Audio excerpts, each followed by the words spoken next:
할렐루야. 이 시간 열방의 주인 되신 하나님의 이름을 높여드립니다. 그 한국선교연구원이라는 곳이 있습니다. 이곳에서 올해 2월 기도 제목을 보내서 알려오신 그런 소식인데요. 그 나이지리아에서 올해 새해 기도회를 마치고 집으로 돌아가던 기독 청년들이 있었는데 기독 청년 5명이 그 지역에 있는 폴란이라는 그런 무장 세력에 의해서 잔인하게 공격을 당해서요, 1명이 불에 태워졌고 4명이 부상을 당하는 그런 사건이 있었습니다. 그리고 또한 1월 19일에는 서아프리카 라이베리아의 수도 그 외곽에 있는 한 교회에서 부흥회를 하고 있었는데 무장 괴한이 칼을 들고 습격을 해서 어린이 11명을 포함한 최소 29명이 사망을 했다고 그 기도 제목을 알려왔습니다. 여러분, 그 밀레니엄이 시작하기 바로 직전 1999년도에서 인도에서는요, 스티븐 그레함이라는 그 호주 선교사님이 계셨는데 성경 읽기 그런 집회를 하고 있었습니다. 부흥 집회를 하고 있고 그날 이제 너무 늦게 맞춰서 집에 돌아가지 못하고 바로 교회 앞 공터에다가 차를 세워놓고 2 아들이 같이 왔었는데 10살, 8살 되는 2 아들과 함께 차에서 이제 잠을 자고 있다가 과격 힌두 교도들이 차에 불을 질러서 이 선교사님과 2 아들이 함께 순교하는 일이 있었습니다. 제가 2015년까지 중국에서 사역을 하고 있다가 추방을 당했는데요. 그때까지만 해도 저희 중국 제가 속해 있는 GMS 단체가 중국에만 한 330 가정이 있었습니다. 지금은 전 세계 2,000명 약간 안 되는 그런 선교사님이 전 세계에서 사역을 하고 계시는데요. 330 가정은요, 남자 선교사, 여자 선교사, 아이들까지 합하면 거의 한 1,000명 정도 됩니다.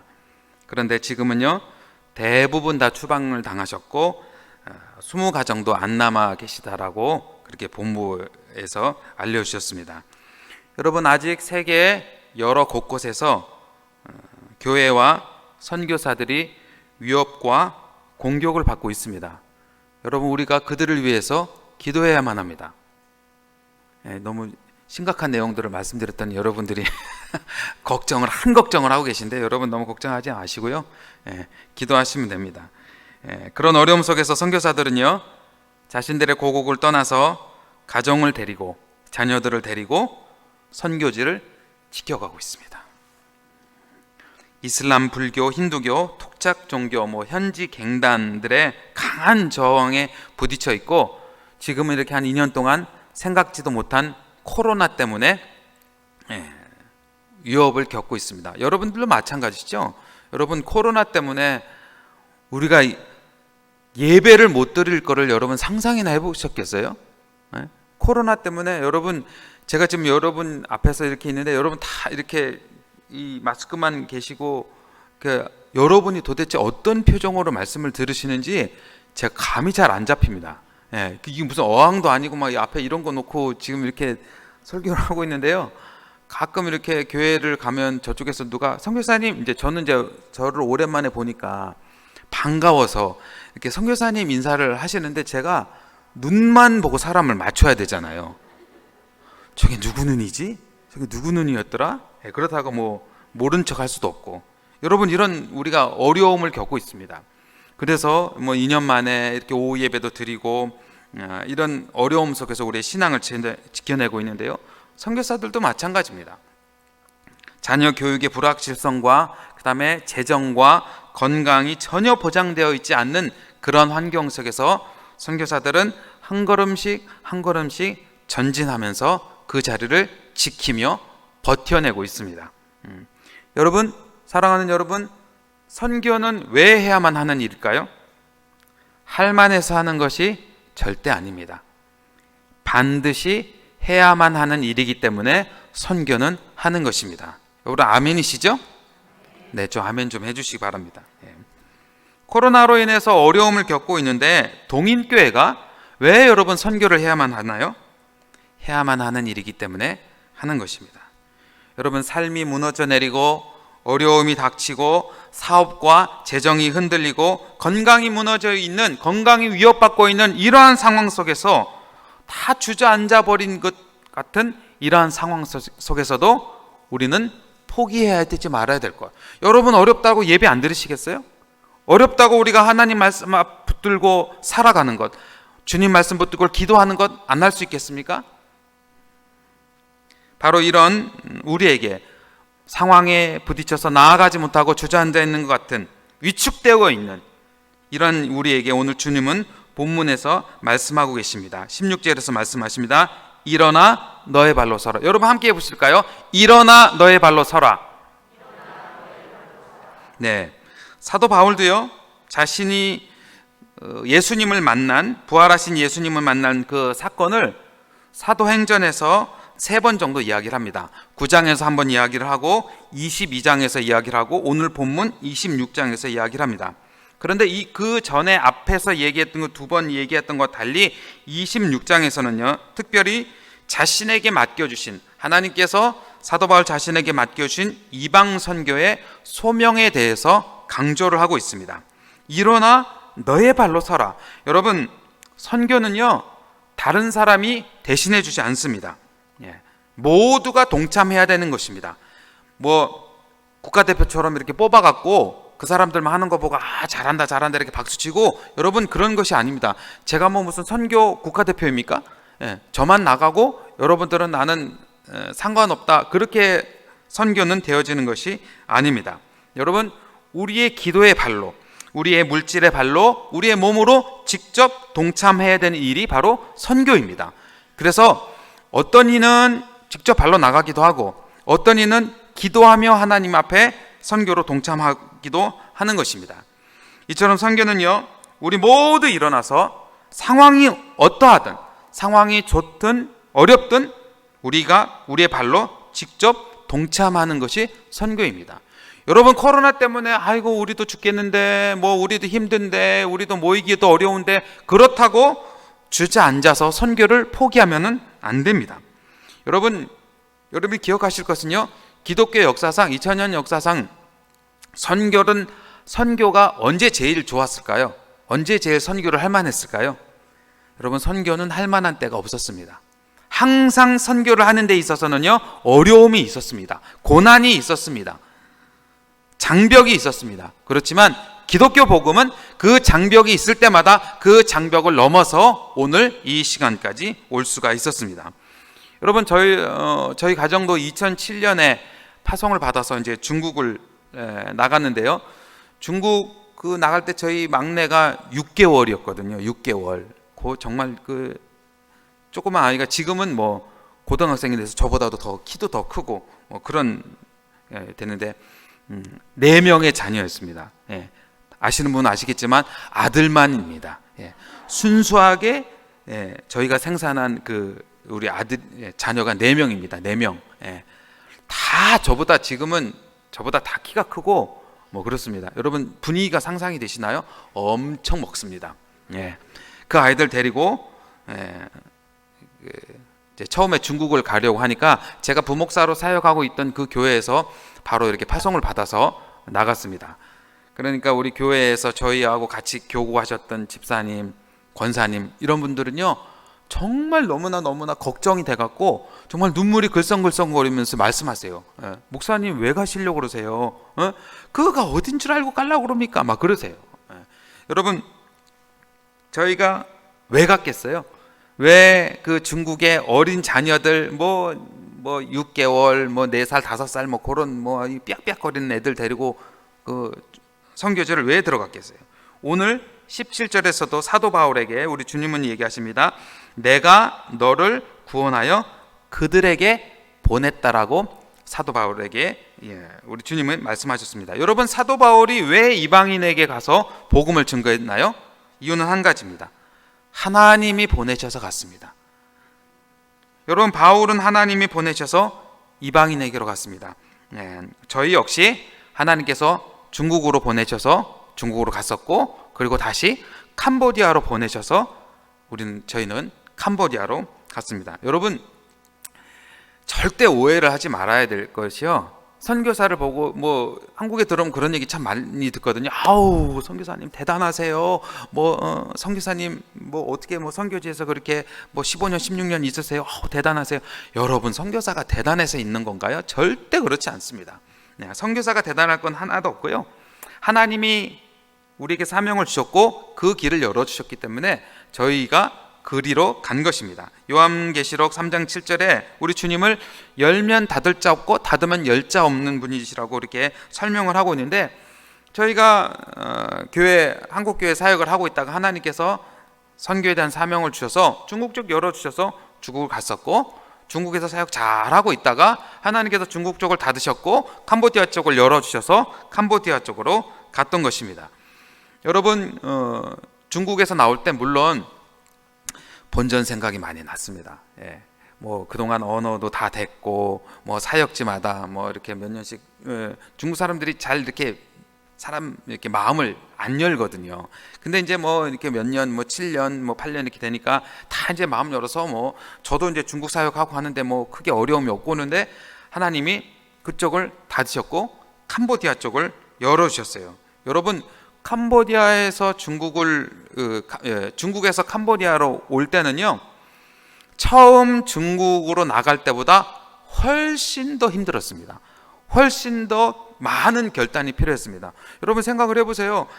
저희 애들을 어렸을 때는 그냥 걔네들 뭘 알겠어요. 그냥 뭐 처음에 나갈 때 비행기 기내식 준다고 하니까 그게 좋아갖고 뭐 그래서 한 번 더 먹으면 안 되냐고, 그래서 저희 큰애는 2번 먹고 그랬거든요.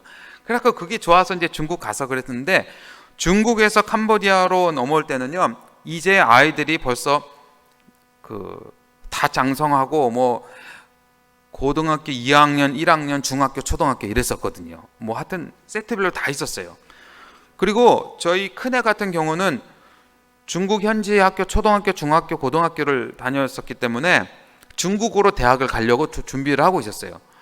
그런데 그때 캄보디아로 이제 저희가 오게 돼서 가려고 보니까 만약에 이 아이가 오면은 답이 없더라고요. 뭐 캄보디아 와갖고 대학을 가려면 한 4, 5년은 이렇게 늦춰지겠더라고요. 그래서 너 어떡할래? 물어보니까 저희 큰애가 그러더라고. 자기 그냥 남겠다고. 그래서 고3 올라가는 아이를 중국 학교 기숙사에 그냥 거기에 혼자 떨쳐놓고, 뭐 중국 학교 기숙사가 뭐 여러분 뭐 엄청난 시설이 있는 것도 아니고 밤 10시 되면은 불 끄고 뭐 물도 못 쓰고 뭐 그런 데인데 혼자 살아남은 거죠. 거기서 혼자서 그렇게 공부하고, 그래서 상해까지 비행기 타고 4시간이거든요. 제가 있던 곤명에서 거기 가서 시험 본고사 시험 봐갖고 대학을 갔어요. 뭐 여러분은 남의 이야기라 별로 이렇게 놀라지도 않으시는데, 그래서 지난주에 졸업했습니다. 지난주에. 여러분, 중국 상해가요, 중국은 참 대단한 게요, 2달 동안을 봉쇄를 시켰습니다.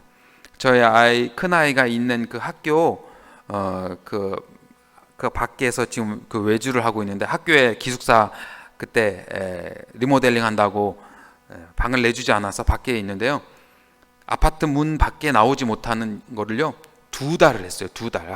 정말 대단해요. 그 2달을 해갖고 지지난주가 이제 처음으로 교회에 가서 예배 드렸다고 아주 뭐 감격해 하더라고요. 그리고 이제 학교는 이렇게 모이지 못하게 하니까 줌으로 이제 졸업식 한다고 그래서 바로 지난주입니다. 며칠 전에 거기서 이제 졸업했다고 그러더라고요. 그러면 저희 아이가 그랬어요. 언제 한 번은 저보고, 아빠 저는요 하나님 놓치면 죽을 것 같아서 하나님 붙들었어요. 그러더라고요. 여러분, 상황이 혼자서 그 아이가 살아남을 수 있는 방법은 없습니다. 저희가 그렇게 자녀들을 데리고 선교지에서 살아남을 수 있는 방법, 무슨 계산을 해보면 계산이 나오지 않습니다. 야, 이거 도대체 어떻게 살아가야 되나. 그럴 때마다 하나님 앞에 무릎 꿇고, 그럴 때마다 하나님 살려달라고, 하나님 안 도와주시면 죽습니다. 그렇게 울며 기도하면서 지금까지 올 수가 있었습니다. 한국의 그 유명하신 의사분 중 한 분인 외상의과 의사이신 이국종 교수님이라는 분이 계시는데, 이분이 골든 아워라는 책을 쓰셨습니다. 그래서 권역별 중증 환자 치료센터를 이분을 통해서 이렇게 만들어지고 활성화됐고, 닥터 헬기 뭐 그런 거 이제 이분 때문에 많이 활성화가 됐는데요. 여러분 모르시나요? 기도만 하지 마시고 뉴스도 좀 보고 그러세요. 근데 그분이 그 중증 외상 환자 수술방을 가리켜서 그 책에서 뭐라고 얘기를 하냐면요, 막장이라고 표현을 합니다. 여러분, 막장은요, 여러분이 생각하는 뭐 드라마의 뭐 막장 드라마 그런 거 말고, 막장은 그 갱도 맨 끝에 있는 부분을 이야기를 합니다. 그러니까 거기서 맨 끝에서 곡괭이로 이렇게 석탄을 캐내는 자리, 그 자리가 바로 막장입니다. 그러니까 막장은요, 생산을 할 수 있는 제일 최전방, 곡괭이로 찍어내는 만큼 더 전진할 수 있는 곳이 바로 그 막장입니다. 삶의 최전선과 같은 그 막장 같은 그런 수술실에서 그 이국종 교수는 새로운 생명을 살려내기도 하고, 또 어떨 때는 실패하기도 합니다. 여러분, 제가 이 책을 읽으면서 그렇구나, 선교는 바로 곡괭이 한 자루 들고 갱 끝에 서 있는 막장과도 같은 것이구나, 그런 생각이 들었습니다. 여러분, 그 막장이 한 번씩 그렇게 하다가 막 이 갱도가 막 무너지고 그러잖아요. 언제 무너질지 모르는 탄광 끝에 있는 그 막장처럼 선교 현장 역시요, 언제 어떤 일이 일어날지 모르는 현장입니다. 사단의 엄청난 공격이 있는 곳이 바로 선교 현장입니다. 여러분, 자녀들 4명을 학교를 보내는데요, 이 아이들을 도대체 어떻게 보낼지, 뭐 한국은 초등학교 졸업하면은 중학교 보내고 뭐 배정받아서 가잖아요. 그런데 저희 아이들 보낼 때는요, 일일이 다 찾아가 봐야 돼요. 학교장을 만나서 우리 애 받아줄 수 있냐. 여러분, 한국 선교사가 뭔 대단한 사람이라고 학교장이 만나주겠어요? 안 만나주거든요. 몇 번씩 가갖고 우리 애 받아줄 수 있냐, 뭐 한꺼번에 보낼 테니까 좀 깎아달라, 뭐 좀 이렇게 좀 나눠내게 이렇게 분할 좀 해달라, 뭐 그래갖고 저희 아이들 학교 보내서 지금까지 왔던 것입니다. 사역을 계속 하다가 추방당할 줄 여러분 누가 생각이 나였겠어요? 저희는요, 실향민입니다. 실향민. 중국을 그렇게 가고 싶고, 중국 막 생각만 하면은 중국 그 냄새가 그립고 음식이 그립고 막 그런데요, 지금 저희는 들어가면은 아예 들어가지 못하거든요. 그래서 제 주위에 있는 중국에서 사역했던 몇 명의 선교사님들이 들어가려고 시도를 하셨다가, 예전에는 비자를 신청하면은 비자 발급이 거부가 돼서 아예 들어가지 못했는데, 요즘은 비자를 신청하면 비자는 나와요. 그래갖고 그 비자 받아갖고 몇 분은 신나갖고 저한테 막 자랑을 하시더라고요. 강 선생님, 제가 이번에 중국 들어가게 됐다고. 아우, 좋으시겠어요. 부럽네요. 그래. 웬걸요? 들어가면은 입국 거부를 시킵니다.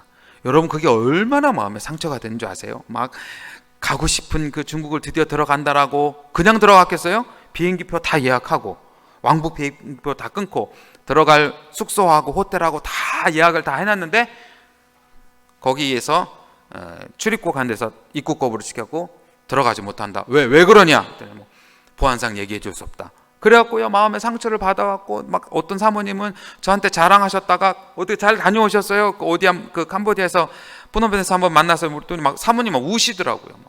너무너무 마음에 상처가 돼갖고. 여러분, 이렇게 사역을 하다가 거기서 추방 당하시는 선교사님은요, 마음에 큰 상처가 있습니다. 트라우마예요, 트라우마. 저희도 중국에서 추방 당하고 난 다음에 중국 얘기만 나오면 눈물이 나와요. 하나님, 제가 중국 선교사 했었는데요, 이러면 막 서럽기도 하고 막 그 땅으로부터 버림받은 것 같기도 하고, 한참을 가더라고, 한참을. 지금도 뭐 무슨 뭐 영상이나 다른 거 볼 때 중국이라는 그 글자만 보면 눈에 번쩍 뜨이죠. 여러분, 재정은 뭐 보장이 되어 있습니까? 건강은 보장되어 있나요? 어느 것 하나 보장되어 있지 않습니다. 저하고 중국에 같이 사역했던 저희 팀, 뭐 멀리 있던 분도 아니고 저희 팀으로 같이 하셨던 그 선교사님은요, 중국에서 추방당하셔갖고 태국으로 가셨거든요. 태국에서 사역하시다가 그곳에서 댕결 걸리셔갖고 소천하셨어요. 저희 캄보디아에서 저희 둘째 애하고 같이 학교 다니고 고등학교 생활 같이 하고 졸업한 그 아이는 대학 갔다가요, 그곳에서 사고를 당해서 하늘나라 갔습니다. 여러분, 그런데 그 자리에, 그렇게 선교사님 가셨던 소천하신 그 자리에 사모님이 남아 계셔서 사역을 하시고, 아들을 하늘나라에 먼저 보냈던 그 자리에 부모님이 그 자리를 지키고 계십니다. 여러분, 왜 그럴까요? 왜 그 자리를 지켜야만 할까요? 바로 하나님이 맡겨주신 자리이기 때문에 그렇습니다. 하나님이 이끄시는 대로 하나님만 바라보면서 한 걸음 한 걸음 그저 전진할 뿐입니다. 하나님이 열어주시면은 한 걸음 전진하고, 또 여러 가지 상황으로 그 길이 막히면은 그냥 그 자리에서, 닫힌 그 자리에서 기다리며 하나님께서 열어주시기를 기다리는 그런 마음으로 조금씩 사역을 이어나갑니다. 여러분, 저희도 그래서 2015년부터 캄보디아 사역을 시작을 했습니다. 캄보디아는 한마디로 더운 나라입니다. 더운 나라. 제가 지난달에도 학교에 급한 볼일이 있어서 캄보디아를 들어갔었는데요, 제 핸드폰에 보니까 체감온도 40도더라고요. 40도. 여러분, 상상이 잘 안 되시죠? 40도. 저희 아이가 그래요. 그 한국에 있을 때 지난 여름에 그러더라고요. 아빠, 한국 사람들은 좀 엄살이 심한 것 같다. 왜? 했더니 아니, 여름에 무슨 뭐 기록적인 폭염이다 이렇게 하는데 자기가 볼 때는 그렇게 안 덥대요. 그게 캄보디아 사니까 그렇죠. 여러분, 40도 되고 뭐 하니까 여기 한국이 그냥 좀 이렇게 견딜 만한 더위라고 그렇게 느꼈습니다. 캄보디아는요, 인도 차이나 반도에 위치하고 있어서 교통에 굉장히 요충지입니다. 그리고 불교가 굉장히 강한, 그래서 우리나라의 불교하고는 다른 소승 불교가 95% 이상입니다. 그러니까 불교 국가입니다. 뭐 인구는 아직 2천만이 안 된 한 1,750만 정도 되는 그런 나라이고요. 1인당 국민 소득이 아직 2,000불이 안 된 그런 최빈 국가 중에 하나입니다. 그래도 캄보디아에는 그 큰 강이, 한강 같은 그 큰 강이, 메콩강하고 똠네삽이라는 그 큰 강이 이렇게 나라에 이렇게 흐릅니다. 그래서 이 똠네삽 강은요, 그 똠네삽 호수로 들어가는 그 강인데 1년에 6개월은 밑에서 위로 흐르고요, 1년에 6개월은 또 위에서 이렇게 밑으로 흐릅니다. 그 큰 강이 호수로 들어갔다가 다시 호수로 나오고 하는 그런 강이에요. 캄보디아의 중앙은 다 이렇게 평지입니다. 평지. 그래서 저희가 있는 푸놈펜에서 우리 아이들이 그림을 그리면요, 산을 그리라고 하면요, 이 아이들은 실제로 산을 일직선으로 그립니다. 일직선으로. 야, 무슨 니네는 산이 이렇게, 산은 원래 이렇게 삐쭉삐쭉해야지. 그러니까 아니래요. 얘네는 원래 이렇대요. 원래. 걔네 말이 맞죠. 뭐 산을 본 적이 없으니까 그냥 저희 학교에서 차 타고 뭐 한 5분, 10분만 나가면 그 왼쪽 오른쪽이 다 지평선입니다.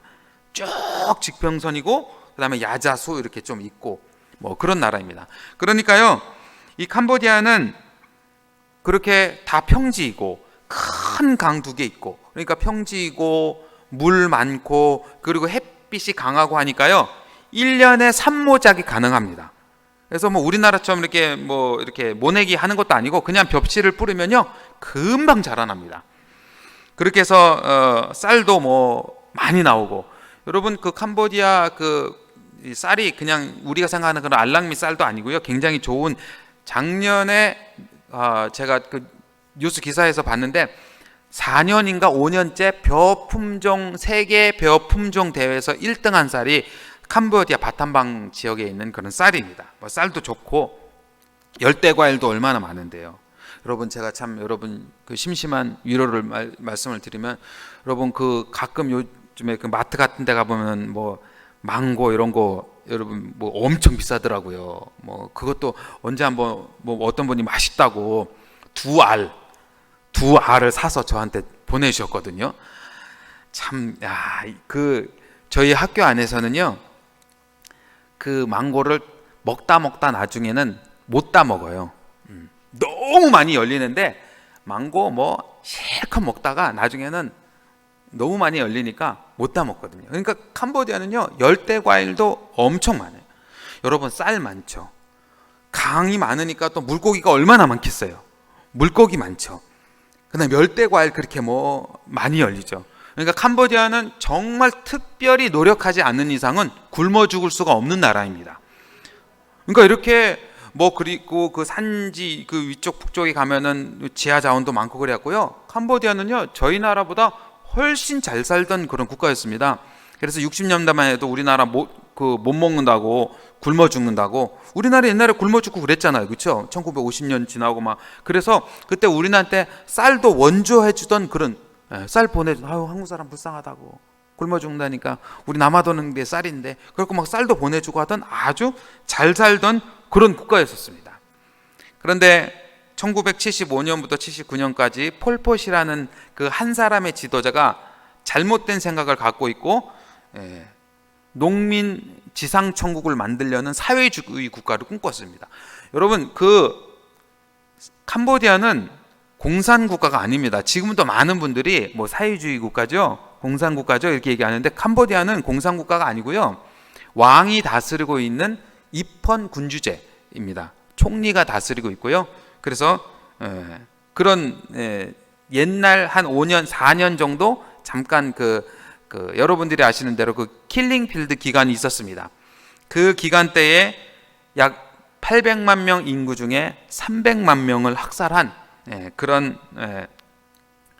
기간이 있었고요. 그래서 모든 나라의 지적 경제적 인프라가 다 무너졌습니다.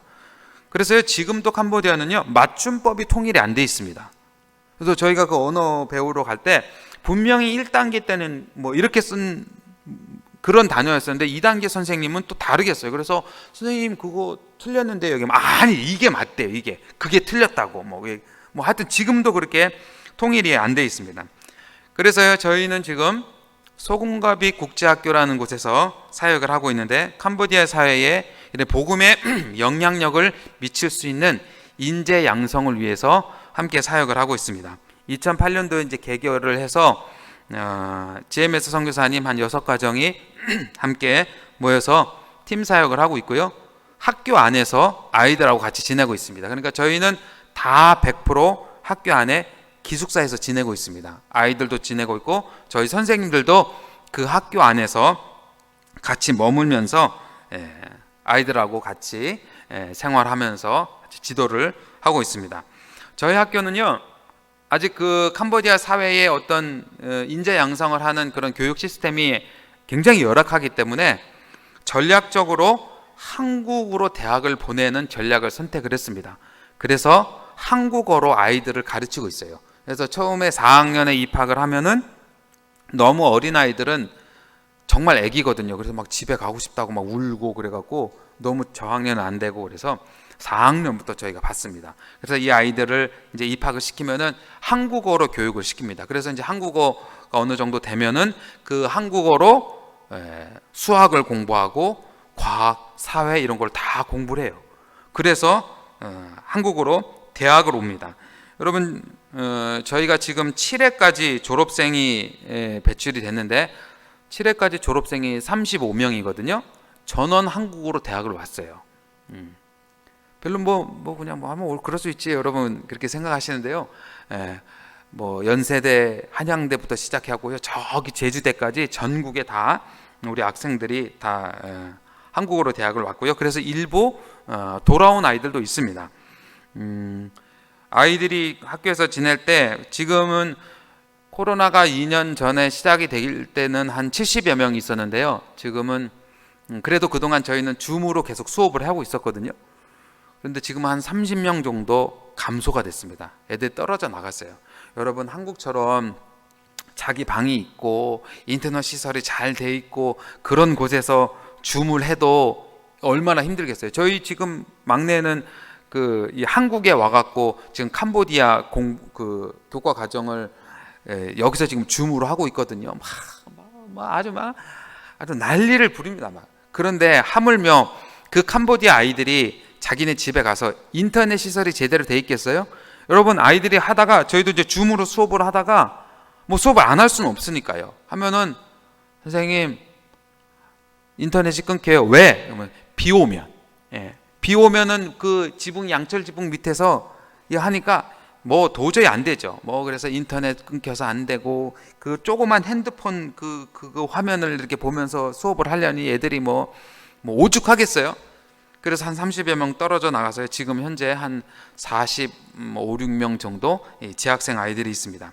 그래도 감사한 것은 저희가 이렇게 코로나 기간 동안 이 줌이라는 이 도구를 통해서 오히려 저희가 이제 그 전부터 몇 년 전부터 대비를 하고 있었거든요. 이런 줌 이거를 앞으로 도입을 해야 된다. 근데 이제 코로나 때문에 더 빨리 도입을 하게 돼서요.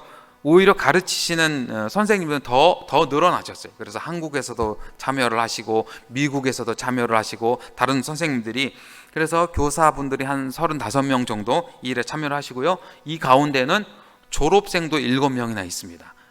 자기가 졸업을 해서 우리 아이들, 자기 모교 학생들 가르치는 일에 동참하겠다. 실제로 그 중에 한 명은 지금 소빗으로 돌아와서 소빗 안에서 지금 저희 선생님들하고 같이 기거를 하면서 정식 교사로 활동을 하고 있습니다.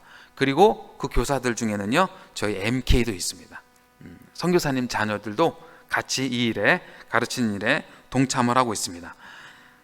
여러분, 저희가 이렇게 사역을 하고 있다가 초기에 그 코로나가 막 이제 시작이 되고 캄보디아도 전국 휴교령이 내려서 저희 아이들이 학교에 모이지 못하고 있는 상황에서 다 아이들도 이렇게 돌려보내고 저희도 한국에 나와 있다가 비자가 이렇게 막히고, 그래서 캄보디아에 돌아가지 못하고 있었어요. 그리고 이제 뭐 돌아갈 준비 다 하고 있다가 제가 그 지병이 있습니다. 저는 이제 강직성 척추염이라는 그런 지병을 앓고 있는데요. 그러니까 쉽게 얘기하면 이게 뼈가 점점 굳어가는 그런 병입니다. 그래서 그 면역 체계에 이상을 일으켜서 정상 세포를 공격을 하고, 그래서 염증이 일어납니다. 그래서 이제 뼈가 점점 강직이 돼가는 건데, 작년에 이제 돌아가려고 다 준비를 했다가 이게 이제 목 쪽으로 강직이 왔어요. 여러분, 지금은 제가 뭐 이렇게 너무 멀쩡하게 여러분 앞에 이렇게 서 있는데, 그때는요 목이 돌아가지가 않았어요. 이거는 한번 강직이 진행이 되면은 이렇게 돌이킬 수가 없거든요. 그래서 다시 이제 심한 통증이 왔었고, 그렇게 아프면은 못 살겠더라고요. 그래서 이제 병원을 가서 다시 치료하고, 그래서 지금은 주사기를 받아와서 제가 직접 주사를 놓고 있습니다. 그래서 주사를 놓고 그 전에 먹던 약들이, 제가 선교지에서 벌써 한 15년, 16년 동안 그 먹던 약들을 이제 다 폐기하라고 그러더라고요. 더 이상 이제 그 약은 듣지 않고 더 이제 센 약을, 먹는 약을 찾아야 된다고 그래서 그 있던 약을 다 이제 폐기를 하고 지금 이제 주사를 계속 놓고 있고, 오늘도 이따 이제 저녁에 들어가면 이제 또 주사 이렇게 놔야죠. 그리고 이제 먹는 그런 진통제를 새로 찾아야만 합니다. 여러분, 제가 이제 빨리 한국에 있으니까 너무 불편하더라고요. 그래서 빨리 저 이제 선교지 들어가고 싶어서, 저 치료했던 그 의사분도 뭐 벌써 10몇 년 아는 의사고, 그래서 저 그냥 몇 달만 하고 가면 안 되겠냐고, 주사 그냥 몇 달만 맞고 갔으면 좋겠다고 그랬더니 그분이 아주 딱한 표정으로 보시면서, 강진원 씨는 지금 중증 환자입니다. 그거 끊으면 환자가 못 견뎌요. 환자가 못 견디고 계속 해야 됩니다. 그래서 제가 지금까지 하고 있는 거고요. 이제 좀 주사 치료가 끝나면 이제 먹는 약을 찾아서 이제 곧 이제 들어가려고 지금 준비하고 있습니다. 여러분, 선교는 할만해서 하는 것이 아닙니다. 하지 말아야 될 이유를 찾아보라면요, 얼마든지 찾을 수 있어요. 저를 진심으로 걱정해 주시는 분들은 누구든지 다, 어제도 제가 그 얘기 들었어요. 그만하라고, 그만해도 된다고, 그냥 이제 나가지 말고 국내에서 하실 사역을 찾아보시라고. 여러분, 제가 왜 해야 되나요? 하나님이 저에게 맡겨주신 사명이 있기 때문에 그렇습니다. 할만해서 하는 건 아니지만 해야만 하는 일이기 때문에, 제가 하나님이 주신 그 사명이고, 그리고 그 일을 해야만 하기 때문에 감당하는 것입니다. 여러분, 선교를 하면서 많은 위기가 종종 닥쳐옵니다. 뭐 저희 자녀가 1살 때 뭐 사고 당해서 그날 밤으로 비행기 타고 와서 한국으로 나와야 됐던 그런 상황도 있었고, 재정이 정말 바닥이 나서, 그 재정 바닥 났을 때 우리 잊혀지지 않는 거, 우리 셋째가 돼지갈비 먹고 싶다고, 눈치 없이 못 사줬죠. 그래서 한국으로 나와야 했던 그런 상황도 있었고, 여러분 지금은 괜찮습니다. 돼지갈비 먹을 수 있어요. 조류독감이 한번 걸려서 정말 죽을 뻔한 위기. 그래서 막 하혈을 하게 되고, 그래서 중국에 있을 때 한국에 나오니까 그 의사가 한 이야기대로 의학적으로 설명을 할 수 없다고. 의학적으로는 돌아가시는 게 맞다고. 이게 이렇게 제가 그 40도의 고열을 한 3달 가까이, 2달 이상, 2달 반을 그렇게 돼 있었거든요. 그래서 무슨 타이레놀을 무슨 뭐 밥 먹고 꼬박꼬박 뭐 보약 먹듯이 그렇게 해서 살아왔었고요. 뭐 그 의사 말로 그러더라고요. 살아있는 게 기적이라고. 여러분, 저희가 선교지에서 살아갈 수 있는 이유는 한 가지입니다. 기적 같은 하나님의 은혜가 있어서 살아갈 수 있습니다. 여러분, 저에게만 그런 은혜가 필요한가요? 여러분은 어떠신가요? 여러분 역시 하나님께서 도와주시지 않으면 살아갈 수 없는 그런 기적 같은 은혜가 동일하게 여러분 삶에게도 임하시길 축원합니다. 여러분, 우리는 그 은혜 놓치면 죽습니다. 그 은혜 놓치면 죽을 것 같은 마음으로 그 하나님을 붙들어야만 여러분 하나님이 그런 은혜 주십니다. 여러분, 제가 경험해 보니까 알겠던데요, 하나님 그런 은혜 바로 안 주세요. 뭐 결론적으로 말씀을 드리면 하나님이 도와주십니다. 하나님이 도와주셔서 지금까지 왔습니다. 그런데 금방 안 도와주시더라고요. 정말 숨이 넘어갈 것 같은 꼴딱꼴딱하는 그런 지경까지 가면, 그렇게 해서 내 힘으로는 아무것도 할 수 없습니다, 하나님 도와주시지 않으면 도저히 난 아무것도 할 수 없습니다 라고 하나님이 그 고백을 받아내신 후에 하나님이 도저히 사람의 방법으로는 설명할 수 없는 기적 같은 은혜를 하나님이 부어주십니다. 여러분, 왜 그런 줄 아세요? 우리 힘으로 했다고 말할까 봐 그래요. 여러분, 선교사가 대단해 보이시죠? 선교사 힘으로 했다고, 그래도 제가 여기까지 이렇게 했습니다, 할렐루야, 뭐 이런 얘기 할까 봐 제가 할 수 있는 건 아무것도 없습니다. 하나님이 하셨습니다. 여러분, 이게요 그냥 상투적으로 립 서비스로 하는 말이 절대 아닙니다. 치열하게 삶의 현장에서 하나님 붙들고 부들부들 떨면서 고백할 수 있는 말, 하나님이 안 도와주시면 죽습니다, 하나님께서 다 하셨습니다라고 고백할 수밖에 없는 것이 바로 선교 현장입니다. 저는 여러분 바라기는, 여러분 이 동인교회에도 여러분 그런 삶의 간증이 넘쳐나시기를 축원합니다. 여러분, 하나님이 도와주시지 않으면은 내가 살아갈 수 없었노라고, 그래서 나는 내 삶 가운데 이렇게 하나님의 은혜를 붙들려고, 그 은혜 붙잡으려고 몸부림치면서 살아왔노라고, 그런 간증들이 여러분 삶 가운데, 예배 현장마다, 기도 현장마다, 여러분 각 가정마다, 각 모든 사업처마다 임하시길 축원합니다. 여러분, 하나님이 오늘 이 시간에 선교사를 통해서 여러분에게 하시고 싶은 말씀이 그겁니다. 하나님 은혜 붙들어야 살 수 있습니다. 여러분, 선교는 어떻습니까? 선교는 여러분 물질이 많으면은 할 수 있는 것 같죠? 사람들이 많으면 할 수 있는 것 같죠? 절대 그렇지 않습니다. 아무리 재정이 풍부하고 아무리 할 만한 사람이 많다고 할 수 있습니까? 그렇지 않습니다. 여러분, 선교하고 싶다고 다 할 수 있는 줄 아세요? 천만의 말씀입니다. 선교지 나가고 싶다고 나간 줄 아세요? 여러분, 제가 선교사인데 선교지를 못 나가고 있다니까요. 가고 싶다고 가는 것이 아니에요. 여러분, 봉사하고 싶다고 다 할 수 있는 건지 아세요? 여러분, 너무너무 큰 교만입니다.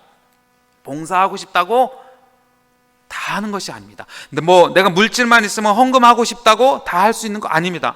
여러분 아시잖아요. 2년 동안 여러분 예배를 못 드릴 거를 상상이나 해봤겠어요? 예배 드리고 싶다고 다 드리는 줄 아세요? 아니라는 거 이제 여러분들 다 아시죠?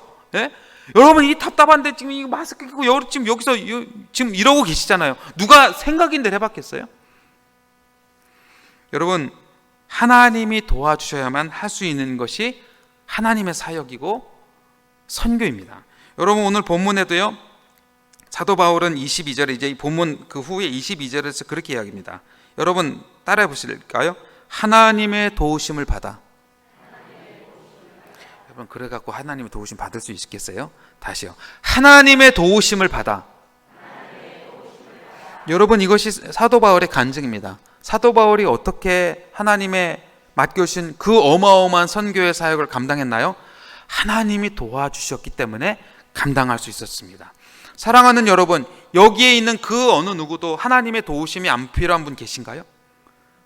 뭐 저는 괜찮아요. 뭐 그냥 뭐 제 힘으로 얼마든지 살아갈 수 있습니다. 여러분, 그 어느 누구도 그렇게 큰 소리 칠 수 있는 분이 아무도 없습니다.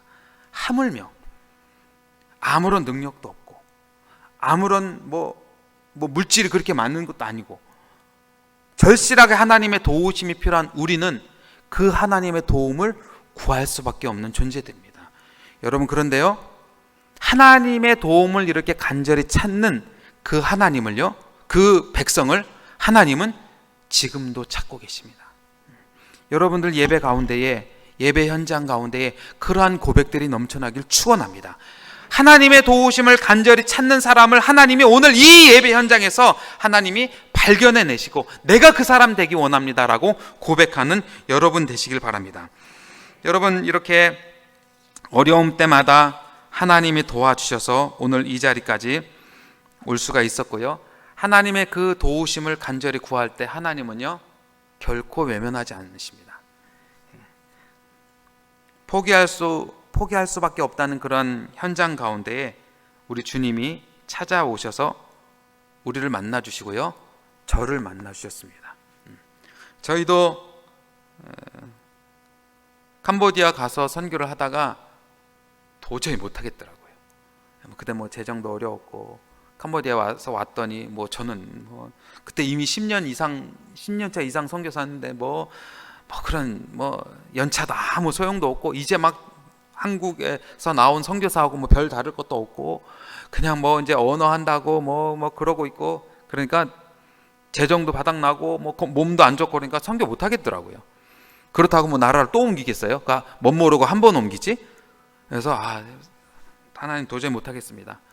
그래서 저희 아내하고 철수하기로 결정을 했어요. 도저히 더는 못 하겠다. 그래서 한국에 어디 연락 오면 그냥 한국에 어디 그냥 사역하러 가야 되겠다. 그래 결정을 하고 이제 기다리고 있는데, 여러분 꼭 그럴 때 하나님은 아무 응답 안 하시는 거 아시죠? 잠잠하십니다. 아무 말씀 안 하세요.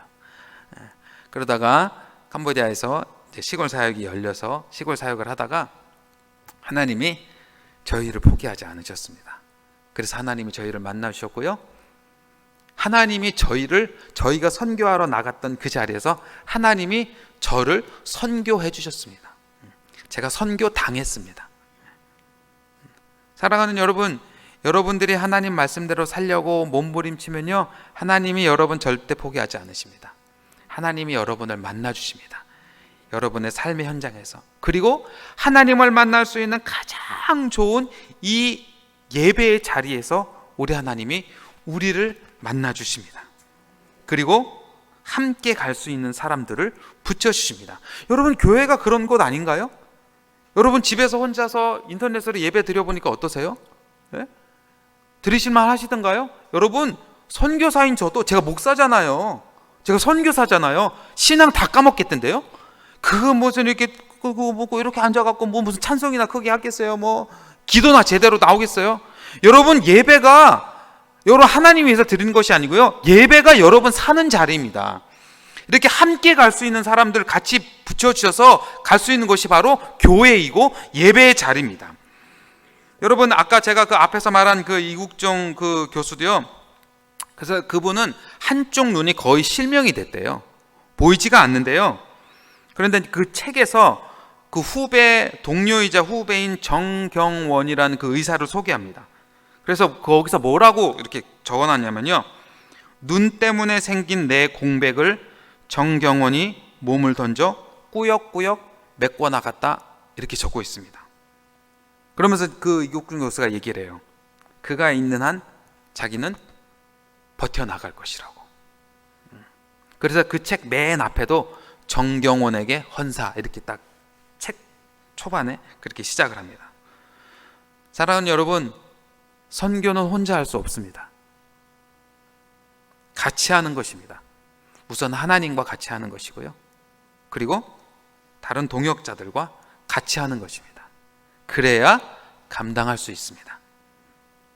사도 바울도 하나님 주신 사명을요 혼자 감당하지 않았습니다. 오늘 봄 22절에 있는 것처럼 하나님의 도우심을 받아서 하나님과 함께 했고, 그리고 주위에 수많은 동역자들과 함께 그 하나님이 맡겨주신 선교의 사명을 감당했습니다. 그래서 그는 로마서 16장 4절에서 그 많은 동역자들을 가리켜서 그들은 내 목숨을 위하여 자기들의 목까지도 내어놓았다라고 그렇게 고백을 했습니다. 그래서 선교의 사명을 감당할 수가 있었습니다. 선교사 혼자 힘으로 선교를 할 수가 없습니다. 선교사는 결코 영웅이 아닙니다. 결코 대단한 사람이 아닙니다. 여러분이 기도를 해주셔야 선교사가 힘을 얻을 수 있습니다. 여러분이 물질을 보내주셔야 선교사가 그곳에 자녀들을 학교에 보낼 수 있고 먹고 생활을 할 수가 있습니다. 여러분들이 보내주신 차로 선교지를 다니고 선교지 곳곳을 누빌 수가 있습니다. 저희는 사역을 하면서 아이들 가정신방을 하면요, 한 번 나가면 여러분 2,000km씩 뜁니다. 여러분 2,000km 상상이 되세요? 여기서 부산, 우리나라는 2,000km를 뛰려면 어떻게 뛰어야 되죠? 부산에 몇 번 왔다 가야 되잖아요. 저희는 한 번 나가면 그렇게 다니고 그런 일들을 가능하는 게 저희의 힘으로 되는 것이 아닙니다. 때때로 단기로 선교사님들이 오셔서 함께 몸으로 현장에 방문해서 선교사의 손이 되어 주셔서 그 일들을 감당하는 것입니다. 이렇게 선교는 저와 여러분들이 함께 이루어 가야 될 사명입니다. 사랑하는 여러분, 소비닫기를 위해서 기도해 주시기 바랍니다. 저희가 지금 교장 선생님이 부재하신 상황이라서 많은 교사들이 흔들리고 있는데요, 흔들리지 않고 캄보디아 인재를 양성할 수 있도록 우리 학생들 역시 흔들리지 않고 학업에 집중할 수 있도록 여러분 기도해 주시기 바랍니다. 사단의 어마어마한 도전과 공격이 있습니다. 그 모든 공격 앞에서 저희의 마음과 저희 믿음이 무너지지 않고 하나님이 맡겨주신 사명을 잘 지켜낼 수 있도록 여러분 기도해 주시기 바랍니다. 저희 건강을 위해서도 여러분 기도해 주시기 바랍니다. 건강 때문에 사역의 발걸음이 멈춰지지 않도록 여러분 기도해 주시기 바랍니다. 저희 첫째, 둘째, 셋째, 넷째는요 지금 어떻게 해야 될지 모르겠어요. 지금 지난주에 졸업을 했다고 그러는데 이제 한국에를 나와야 될지, 예전 같으면은 졸업을 하면은 중국에서 직장을 찾고 거기서 자리를 이렇게 잡는 그런 일들을 할 수 있는데, 요즘은 코로나로 인해서 모든 길이 다 막혀 있기 때문에 거기 있어야 될지 나와야 될지 알지 못하는 상황이고요. 어제 그저께인가 저희 큰애가 심각하게 저희 전화를 했어요. 지금 둘째도 상해에서 대학을 다니고 있다가 지금 한국에서 이제 군 제대하고 지금 조기 전역에 제대하고 이제 8월에 들어갈 예정이고, 셋째도 지금 상해로 대학 요번에 입학을 해서 이제 8월에, 중국은 이제 9월 학기니까요. 그래서 8월에 들어가려고 하는데, 지금 코로나 때문에 수업이 열리지 않고 하기 때문에 들어가면 여러분 중국은 3주씩 격리를 해야 되거든요. 몇백만 원씩 들여서 1인당.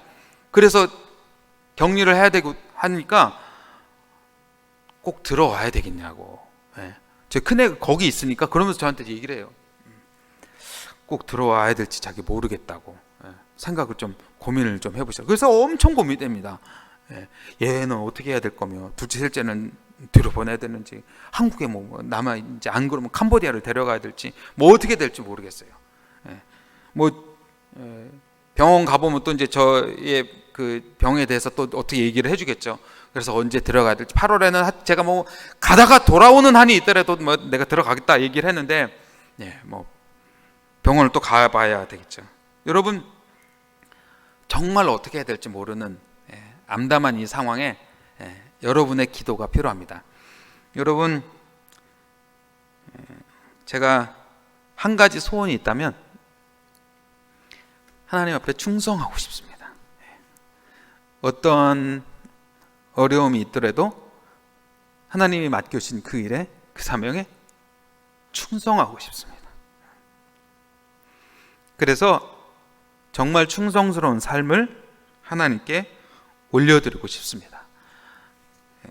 건강의 연약함과 환경의 어려움 때문에 때로는 발걸음이 멈추어질 수 있더라도 여러분들이 기도해 주실 때 저희가 격려를 받고 위로를 얻습니다.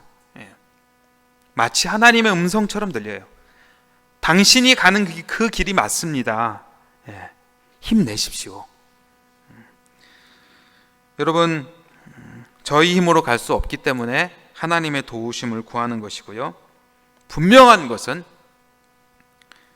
지금은 눈에는 보이지 않지만 하나님은 여전히 열방 가운데서 일하고 계십니다. 하나님은 우리의 삶의 주인이십니다. 하나님이 그 어떠한 코로나와 그 어떤 어려움이 있더라도 하나님은 여전히 우리의 삶을 이끌어가고 계시며 주인이시며 그리고 선교지를 주관해 가고 계십니다. 코로나와 여러 가지 어려움 상황에 있는 여러분, 일어나시기 바랍니다. 여러분 일어나셔서 여러분 발로 서시기 바랍니다. 그리고 하나님이 여러분에게 명령하신 내가 너를 보낸다라는 그 명령을 여러분 들으시고, 선교는 혼자의 힘으로 감당할 수 없다는 것, 그래서 함께 해야만 하며 그리고 해야만 하는 일이라는 것을 여러분 기억하시기 바랍니다. 그래서 함께 선교의 사명을 감당할 때에 캄보디아 땅에서 오늘 본문에 있는 것처럼 어둠에서 빛으로, 사단의 권세에서 하나님께로 돌아오는 역사가 일어나게 될 줄 믿습니다. 세계 열방 가운데서 죄 사함과 예수 그리스도를 믿어서 거룩한 무리가 일어나게 될 줄 믿습니다. 예수 그리스도만이 우리의 삶의 소망이 되십니다. 할렐루야! 기도하시겠습니다. 하나님 아버지, 감사합니다. 오늘 우리를 예배 자리로 부르셔서 하나님의 그 음성 듣고 그 말씀에 순종할 수 있는 믿음 허락하여 주심을 참으로 감사드립니다. 하나님, 우리 모든 동일에 사랑하는 성도들이 하나님 말씀에 반응하게 하여 주시고 함께 선교에 동참할 수 있는 하나님의 백성들 될 수 있도록 도와주시옵소서. 우리의 삶의 주관자 되시는 그 주님 앞에 하나님 몸부림치며 그 말씀대로 살아갈 수 있도록 도와주시고, 기적과 같은 하나님의 은혜를 경험하며 하나님 놓치면 죽을 것 같은 그런 마음으로 하나님 붙들며 살아가는 우리 모든 동일교회의 성도님들 될 수 있도록 축복하여 주시옵소서. 감사드리며 예수님의 이름으로 기도하옵나이다.